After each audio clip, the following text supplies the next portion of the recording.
హైవ్యూర్స్ detailed video catalyst crime అవేర్నెస్లో పెడదామని చెప్పేసి ఒక వీడియో చేసి పెట్టా. ఎవరు డాక్టర్ నమ్రతకు సంబంధించి ఈ fertility centre, IVF centre, test tube centre దానికి సంబంధించి. బట్ ఎడిషనల్ పాయింట్స్ కొన్ని ఇప్పుడు గ్యాదర్ అయినాయి. అవి ఏంట్రా అంటే వీళ్ళది బ్లూ సీ కేఫ్ అని ఉప్పల బస్ స్టాండ్ ఆపోజిట్లో ఉంటుంది. దానిపైన జస్ట్ లైక్ లాడ్జ్ టైప్ లాంటిది. అందులో ఈ స్పెర్మ్కి సంబంధించి ఒక సెంటర్ లాంటిది నడుపుతూ ఎంత దారుణంగా అంటే బ్లూ ఫిల్మ్ను చూపించి అక్కడ వాళ్ళు హెచ్పి కొట్టుకుంటూ వచ్చిన వీర్యం ఉందా దాన్ని స్టోర్ చేసి వాళ్ళకి కొంత డబ్బులు ఇచ్చి పంపించి, ఇక అడ్డా కూలీలు ఉంటారు, సికింద్రాబాద్ చుట్టుపక్కల అడ్డాలు ఉంటాయి, అక్కడికి వచ్చిన కూలీని ఆడవాళ్ళని తీసుకొచ్చి వాళ్ళకి 20,000 25,000 అంటే ఇచ్చి వారానికి ఒకసారి వాళ్ళ దగ్గర నుంచి అండం ఎగ్ కలెక్ట్ చేసి అది పెట్టారు. ఇక ఈ రెండింటిని ఫలదీకరణ చెందించడం కోసం అహ్మదాబాద్ ల్యాబ్, గుజరాత్లో అహ్మదాబాద్ ఉంది కదా, ఆ ల్యాబ్కు పంపుతారు. ఇక పిల్లలు ఏంట్రా అన్నప్పుడు అక్కడ ఉన్నటువంటి ఎవరైతే పిల్లల కావాలని వస్తారో వారికి వారి యొక్క స్పెర్మ్ పనిచేస్తే ఓకే, లేదంటే ఇక్కడున్న స్పెర్మ్ ఇవ్వటం, అవతల ఎగ్ పనిచేస్తే ఓకే, లేదా ఇక్కడ తీసుకుని ఎగ్ని కలిపేయటం. అలా మీకే పుట్టిన పిల్లలు అన్ని IVF, test tube and surrogacy. ఇలా దారుణమైనటువంటి పెద్ద మాఫియా రన్ అవుతుంది. అత్యంత దారుణమైన విషయం ఏంటంటే బిచ్చగాళ్ళు ఉన్నారు కదా, బిచ్చగాళ్ళు వారికి సైతం బిర్యానీ పెట్టి మందు ఇచ్చి వారి చేత కూడా వీర్యం కలెక్ట్ చేస్తున్నటువంటి పనికిమాలిన బ్యాచ్ వీళ్ళు. ఇదంతా పెద్ద మాఫియా, పెద్ద టీము. ఎంత దారుణం, ఎంత దరిద్రం అంటే ఈ నమ్రత మీద గతంలో కేసులు నమోదైన, జైలుకి వెళ్ళొచ్చింది, ఆమె సెంటర్ సీజ్ చేశారు. అయినా సరే మరలా నడిపిస్తుందంటే అధికారుల support, police support, politician support లేకుండా నడిపిస్తుందా? అండ్ సమాజంలో ఉన్న వాళ్ళు ఎలా మరి ఆమె దగ్గర మరలా వెళ్తున్నారంటే నాకు ఇప్పటికీ ఆశ్చర్యంగా ఉంది.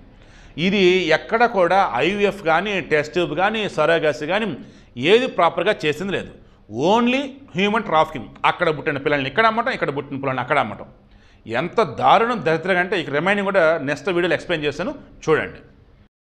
హైవ్యూర్స్ క్యాటలిస్ట్ క్రైమ్ అవేర్నెస్ ఛానల్లో ఈ వీడియో ఇస్తున్నాను. ఆల్రెడీ నేను క్యాటలిస్ట్ ఎస్పీ ఛానల్లో నమ్రతకు సంబంధించి ఆమె ఏ రకంగా మోసం చేసింది అన్నది వీడియో ఇచ్చా. అండ్ మార్నింగ్ వచ్చేసి ఆమె పదే మోసం చేస్తున్న జనాలు ఆమెను అసలు ఎలా నమ్మారేంటి అనేది వీడియో ఇచ్చాను. దెన్ వాటి కింద ఉన్న కామెంట్స్, మన సబ్స్క్రైబర్సే ఆమె బాధితులు. ఆమె దగ్గరికి వీళ్ళు వెళ్ళి వారి యొక్క అండం ఇచ్చి దెన్ ఈమె గర్భంలో ప్రవేశపెట్టాలి, బిడ్డ దాన్ని ఏం చెప్పాలి, అది ఐవీఎఫ్ ఫార్మాట్, టెస్ట్ ఫార్మాట్ అంటే బయట, ఐవీఎఫ్ ఫార్మాట్ వీళ్ళు గర్భాశయంలో ప్రవేశపెట్టాలి. ఇలా గర్భాశయంలో ప్రవేశపెట్టుకోండి ఎంబ్రియోని, పిండంని ప్రవేశపెట్టామని చెప్పి లక్షలు వసూలు చేస్తుంది కొంతమంది దగ్గర. ఇంకొన్ని చోట్ల వచ్చేసి టెస్ట్ ట్యూబ్ బేబీ అని చెప్పేసి బయట వేరే పిల్లలు తీసుకొచ్చి వాళ్ళ పిల్లలని ఇచ్చేసింది.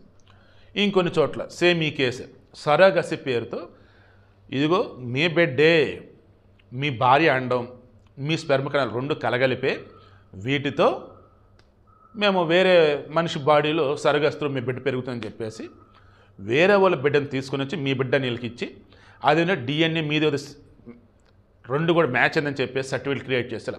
అంటే మొత్తం మోసం. ఈ మోసాల తాలూకు వెనకాల అటాచ్ చేసాను చూడండి.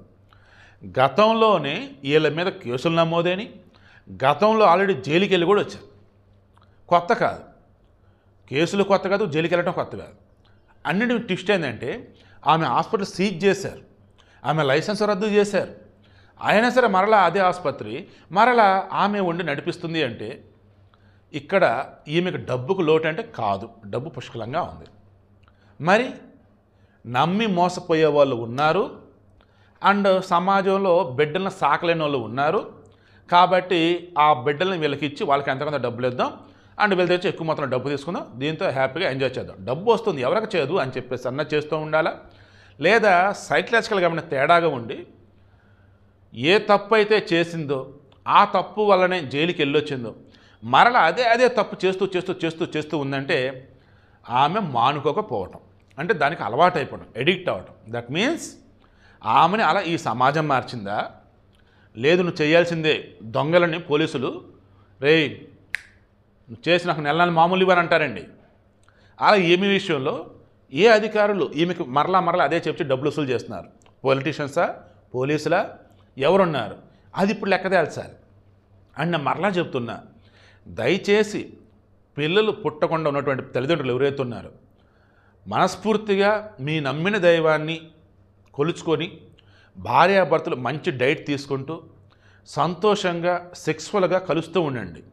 అంతే తప్ప ఒకవేళ మహా అయితే గైనకాలజీ సలహాలు సూచనలు తీసుకోండి, నేను కాదనను. ఈ ఐవీఎఫ్ ఫార్మాట్లు, తర్వాత వచ్చేసి టెస్ట్ ట్యూబ్లు, ఈ సరోగసీలు, వాటి మీద నాకైతే అంత నమ్మకం అయితే లేదు. నేను అలా అని చెప్పేసి వారిని చెడగొడతలేదు, ఏ దూరం జరగండి నేను కూడా అనను.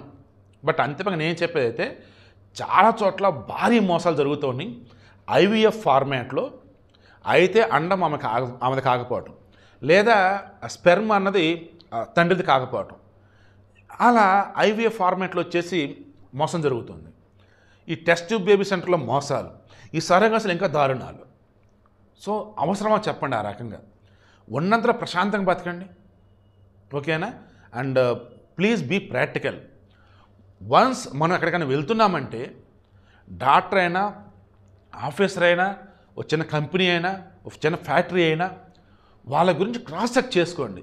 గూగుల్ ఉందిగా, ఈవెన్ మనకు తెలిసిన వాళ్ళు ఉంటారు కదా, క్రాస్ చెక్ చేసుకుని మంచి చెడు అనేది ఆలోచించుకుని అడుగులేండి తప్ప దయచేసి వాళ్ళు అంతా బాగా చేస్తారంటలే, వాళ్ళు ఈజీగా పని చేస్తారంటలే వద్దండి, మోసపోవద్దండి. వెనకాల అటాచ్ చేసాం చూడండి, మరలా కేసులు, మరలా జైలు, అగైన్ మరలా మన దగ్గర వెళ్ళి ఆమె దగ్గరికి వెళ్ళి మోసపోయినారు. ఒకచోట కూడా కాదు అసలు, వైజాగ్, విజయవాడ, హైదరాబాదు, కలకత్తా, తిరుపతి, నెల్లూరు, అసలు ఎన్ని చోట్ల ఈమె క్లినిక్లోనే కూడా ఊహకు అందటం లేదు. ఒక మోసం చేయటం ఎంత తేలికని చెప్పేసి మరలా ప్రూవ్ చేసింది.